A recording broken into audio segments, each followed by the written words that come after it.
We're tracking Tropical Storm Idalia, which could become a major hurricane before making landfall on Florida's northwest coast Wednesday morning.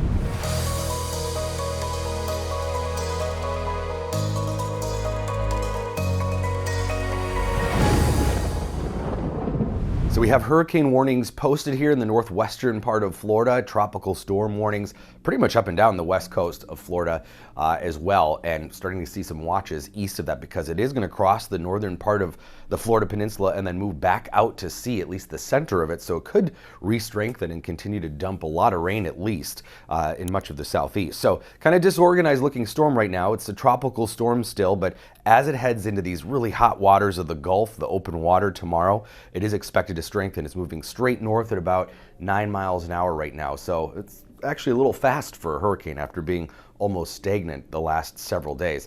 And the water in that area, 86 to 90 degrees, 2 to 4 degrees above normal. Doesn't sound like a lot, but that's a ton of extra energy available for a tropical system. And that's what it needs, is that hot water, the water vapor that sits above hot oceans. So expected to make landfall here early Wednesday, the center, but they'll start to see tropical storm conditions already late Tuesday along the west coast. This is just looking at what we call a spaghetti plot, plotting all the different models, forecasts for the center of Idalia. And you can see they all do pretty line up well here across that northwestern part of Florida. So between Tampa and Tallahassee is where we expect the center at this point of Idalia to make landfall. And this is looking at wind speeds and category strength.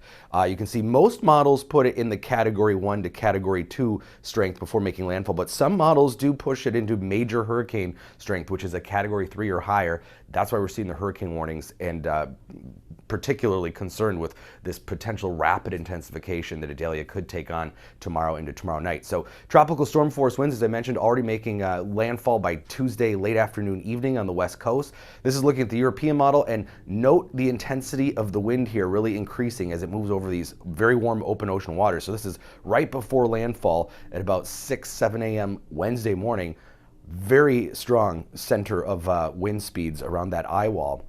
This is the wind gust swath. So looking over time, the wind gusts from the European model, and you can see really making landfall here with some very intense winds, but wind gusts over 100 miles an hour, and then weakening as it goes over land. But again, we could see a little intensification depending upon the path as it moves back out into the Atlantic side east of Florida. But the NAM model in particular has some even higher wind gusts, well over 100-mile-per-hour gusts just before it makes landfall. So we're going to have a big storm surge with Idalia as well. That's that wall of water that builds up just to the east and northeast of the eye, 7 to 11 feet potentially between Tallahassee and Tampa. Lower amounts as you get further away from that center, but still, anybody who's been to Florida, it's pretty flat. Doesn't take much of a wall of water to cause some issues.